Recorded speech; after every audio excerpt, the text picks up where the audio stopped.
wanted to ask you about your legacy. I've seen that you say that you are not a civil rights hero. Instead, you're a warrior. You've been a warrior, and you're on a mission from God. What exactly have you been fighting for? What exactly did you fight for? To destroy the system of white supremacy. Now, Mr. Meredith, you had a 14-month legal campaign to force the state of Mississippi to kind of respect your rights as an American citizen, United States citizen, and admit you into the University of Mississippi.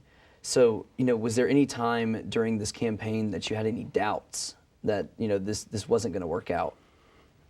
That 14 months was to give the really bad white folks in Mississippi a chance to not do what was the usual procedure, eliminate any threat to white supremacy before it can become any real concern. So were you worried that your campaign to get into the university wasn't going to work out? I ain't never been worried about nothing except doing what God ordered me to do. And when God ordered you, how did you know for sure that that's what you had to do? Before I was 5 years old, maybe even before I was 4. What was told to you, or what was the sign, I guess, that gave you that inspiration? That I would change the world as I knew it. At that time, it was Kosciuszko, Mississippi. And I didn't know what the world was going to be like that I was going to create, but I knew it was going to be different from that world. What part of that journey do you think was the turning point to defeat white supremacy? The first day at Ole Miss.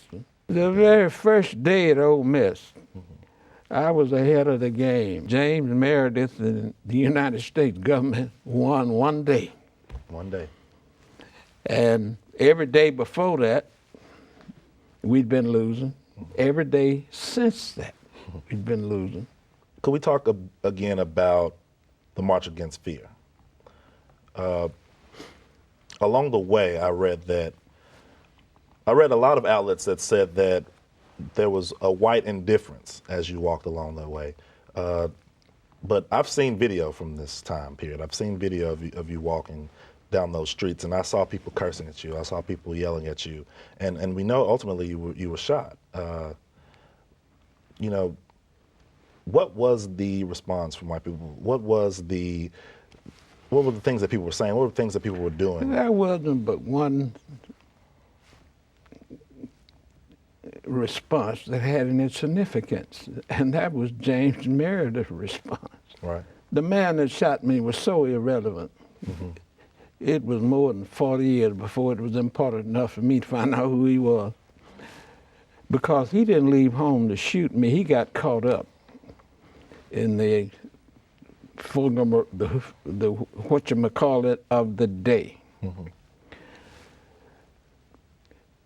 The people responsible were the rulers of Mississippi. Mm-hmm. Do you see yourself as an activist?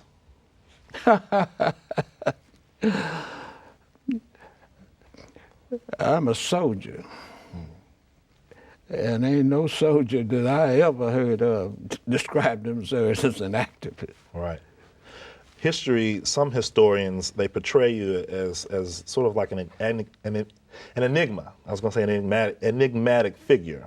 They say that you're misunderstood, these sorts of things. How do you feel about that term, enigma?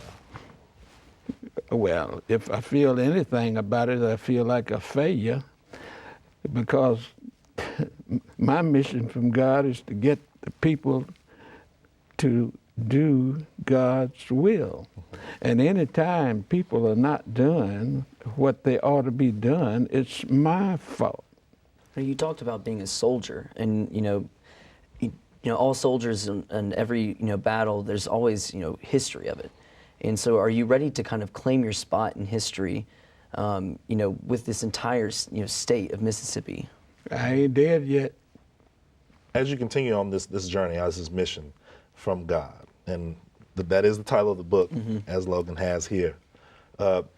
How would you like to be remembered? By, from small children on up, how would you like to be remembered, Mr. Meredith? Well, as being eligible to get through the door. My God been pulling on my coat, said, James Meredith, I mean, you come up here knocking. You ain't gonna get in. So you better start looking down. So I'm gonna try to fix it. Right. Where when my time roll around and I come knocking, I have a better reception than he been telling me I'm entitled to up to now.